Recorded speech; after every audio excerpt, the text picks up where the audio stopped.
দূরের এবং কাছের বাংলা ভাষাভাষীর যারা আছে যে যেখানেই থাক না কেন সবাইকে জানাচ্ছি রংরেখা চ্যানেলের পক্ষ থেকে প্রীতি ও শুভেচ্ছা। অবশ্যই আপনারা ভালো আছেন। প্রতিদিনের মতো আজকেও আমি একটি বর্ণ নিয়ে হাজির হয়েছি, যে বর্ণটির সঠিক গঠন, সঠিক মাপগুলো, যে জিনিসগুলো আমরা অনেকেই কিন্তু জানি না। প্রত্যেকটা বর্ণের যে একটি লেখার ক্ষেত্রে কিছু কিছু নির্দেশনা আছে, কোনটি কোথায় কতটুকু উঠবে, কতটুকু নামবে, কতটুকু বাঁকা হবে বা শেপগুলো কীরকম হবে। তো এই বিষয়গুলো অনেকেরই অজানা। তো ঠিক এই বিষয়টি, এই গ্যাপটি পূরণ করার লক্ষ্যে বা এটির জন্য আমি হাজির হয়েছি আপনাদের সামনে। আমি পর্যায়ক্রমের প্রত্যেকটি বর্ণের, বাংলার যে 50টি বর্ণ, এই 50টি বর্ণের উপরেই আমি আলোচনা করে যাচ্ছি, যে এই বর্ণের সঠিক গঠনগুলো, সঠিক মাপগুলো যেন আপনারা জানতে পারেন। তো প্রিয় শিক্ষার্থী বন্ধুরা এবং আপনারা যারা আমার এই ভিডিওগুলো প্রতিদিন দেখেন, আমি তাদেরকে ধন্যবাদ জানাচ্ছি। তো আজকে আমরা শুরু করি। যে আজকের বর্ণ, যে বর্ণটি নিয়ে আমি আলোচনা করতে যাচ্ছি, সে বর্ণটি হচ্ছে ট। আমরা ক বর্গ শেষ করেছি, তারপর চ বর্গ শেষ করেছি, এবার আসছে তৃতীয় বর্গ, বাংলা ব্যঞ্জন বর্ণমালার তৃতীয় বর্গ এই ট বর্ণে।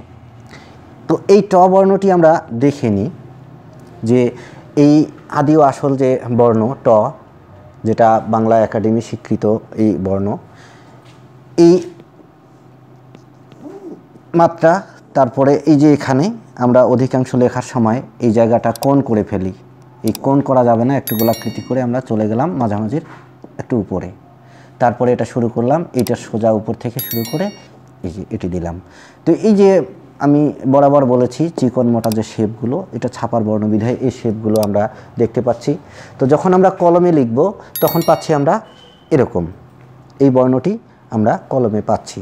তো প্রিয় শিক্ষার্থী বন্ধুরা, আমরা দেখে নিই যে এই যে ট মাত্রা কতটুকু বেশি থাকবে এ নিয়ে আমি আলোচনা করেছি এবং বলেছি। তো আমরা প্রথমে মাত্রা দিলাম, মাত্রা দিয়ে তারপরে এই যে এই অংশটি, এটি সমশির, এটি সমপদ বজায় রেখে লিখতে হবে। এবং এই যে শূন্যটি আমরা দিচ্ছি, আমরা এভাবে গেলাম, চ বর্ণটি যেভাবে আমরা এই দিকে যাব, গিয়ে আমরা এখানে ঘুরে এসে এই শূন্যটি অবশ্যই মাঝামাঝি থেকে একটু উপরে থাকবে। তারপরে আমরা এই অংশটি, যেখানে এই অংশটির সোজায় এই যে ডট ডট চিহ্নটি, এই রেখাটি দিয়ে বোঝানো আছে যে এটির সোজায় আমরা এখানে শুরু করব, সোজা শুরু করে এটি দেব। এটির সঠিক মাপ হচ্ছে মাত্রা যতটুকু, এখান থেকে এই পাশের মাত্রার সমান হবে। তো এখানে বর্ণের সমান করে দেয়া আছে, যেটা আমি বলেছি যে ক্ষুদে শিক্ষার্থী, যারা ছোট্ট শিক্ষার্থী, তাদের জন্য এটা বোঝার সুবিধা হয় এবং লিখারও তাদের জন্য সুবিধা হয়। কিন্তু বড়রা আমরা মাত্রার সমান করেই দিব। তাহলে এটা এখান থেকে শুরু করে আমরা এটি এখানে চলে আসব। এবং এটি দেওয়ার ক্ষেত্রে কখনো এই মাঝামাঝি থেকে দেয়া যাবে না, বা এরকম করে দেয়া যাবে না, বা ওই এই দিকে যাওয়া যাবে না। আমি লিখে দেখাই।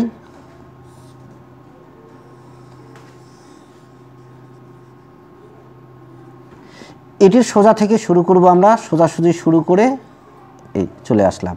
এটা কখনোই আমরা এরকম করে দেব না বা এরকম করে দেব না। তো প্রিয় শিক্ষার্থী, এখানে কিছু নির্দেশনা দেয়া আছে। এই নির্দেশনাগুলো আমরা লক্ষ্য করি যে লাইন ভরাট হবে। এটা আমরা শুরু করব যে মাত্রা থেকে শুরু করে একদম চলে আসব, মাঝের লাইনের উপরে থাকবে এই অংশটি, এবং এই অংশটি আমরা নিচের লাইন ছুঁয়ে তারপরে এখানে যাব, মাঝের লাইনের উপরে হবে, মাঝের লাইনের একটু উপরে এই শূন্যটি হবে। তারপরে এই ডট ডট রেখাটি আমরা দিয়েছি, এই ডট ডট রেখাটি এটির সোজা থেকে শুরু করে মাত্রা যতটুকু চওড়া আমরা ততটুকু এখানে দেব। তবে এটি দেওয়ার ক্ষেত্রে আমরা এই কাজগুলো করব না। তো প্রিয় শিক্ষার্থী, আমরা এই ট বর্ণের আমরা নতুন একটা বর্গ শুরু করেছি। এই বর্গের বর্ণগুলো সবগুলো আগে এই সঠিক মাপগুলো এবং গঠনগুলো দেখার পর এগুলো কি করে লিখতে হয় পরবর্তী আমরা ক্লাসে যাব। তো আপাতত এই বর্ণের সঠিক গঠন, রূপ, এই জিনিসগুলো তোমরা রপ্ত করো। তো প্রিয় শিক্ষার্থী বন্ধুরা, আমরা জানলাম ট বর্গের বা ট বর্ণের সঠিক গঠন এবং কোন অংশটি কোথায় হবে। বন্ধুরা, আমরা গঠন জানলাম। এবারে লক্ষ্য করে দেখো যে এই ট বর্ণটির প্রবাহ আমরা কোন জায়গায় শুরু করব, কোন জায়গায় শেষ করব, এই যে বিষয়গুলো, এই বিষয়গুলো রপ্ত করা উচিত। এই প্রবাহ যদি সঠিক না থাকে তাহলে বর্ণের একটি সঠিক গঠন লিখতে গিয়েও কষ্ট হয় এবং সময় বেশি লাগবে। হয়তোবা এখানে তোমরা বলতে পারো যে একটি বর্ণ লিখতে 3 সেকেন্ড সময় লাগে, তো এই বর্ণটি 3 সেকেন্ড সময়ে লিখতে গিয়ে হাফ সেকেন্ড হয়তো বেশি লাগলো। এই হাফ সেকেন্ড করে এভাবে একটি পাতা, পূর্ণাঙ্গ একটি পাতা লিখতে গিয়ে দেখা গেল 5 মিনিট তোমার বেশি সময় লেগে গেছে। সেক্ষেত্রে এই প্রবাহ মেনে লিখলে এই সময়টি লাগবে না। তাহলে আমরা শুরু করি যে এর প্রবাহ হচ্ছে 1 নম্বর প্রবাহ আমরা ধরে নেব। এই মাত্রা আমরা এখান থেকে শুরু করলাম, করে এখানে দিলাম।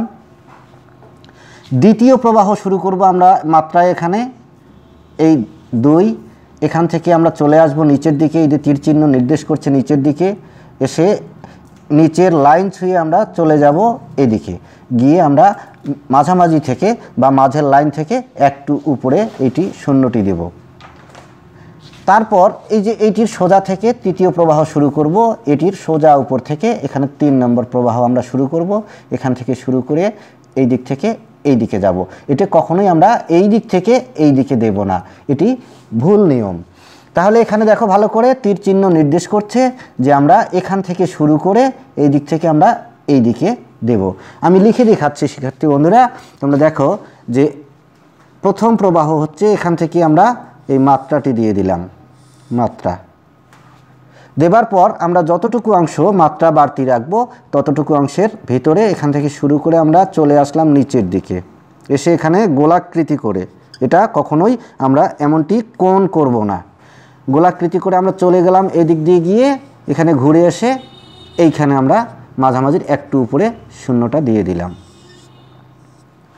দেবার পর এটি হলো দ্বিতীয় প্রবাহ, এটি 1, এটি 2, এই যে যতদূর পর্যন্ত আমরা এসেছি এর সোজা উপরে এখানে শুরু করব। শুরু করে আমরা এই দিক থেকে এই দিকে দেব, কখনো আমরা এই দিক থেকে এই দিকে আসবো না। তাহলে তৃতীয় প্রবাহ আমরা পাচ্ছি এখান থেকে এই দিক থেকে এখানে। তাহলে এই হলো ট বর্ণ।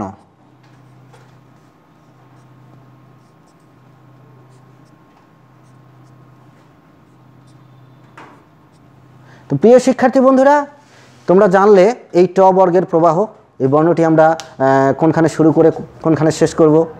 তো যারা বাংলা ভাষাভাষীর লোক আছেন, আমার এই ভিডিওটি যদি আপনাদের ভালো লাগে তাহলে লাইক, কমেন্ট, শেয়ার করতে ভুলবেন না। নতুন যারা তারা সাবস্ক্রাইব করে আমার সঙ্গে থাকুন এবং প্রতিনিয়ত এই ভিডিওগুলো দেখে আপনাদের হাতের লেখা পরিবর্তন করুন, সুন্দর করুন। তো দেখা হবে আবার কালকে, সেই পর্যন্ত সবাই ভালো থাকেন, ভালো থাকো। সবাইকে তৃতীয় শুভেচ্ছা, আসসালামু আলাইকুম।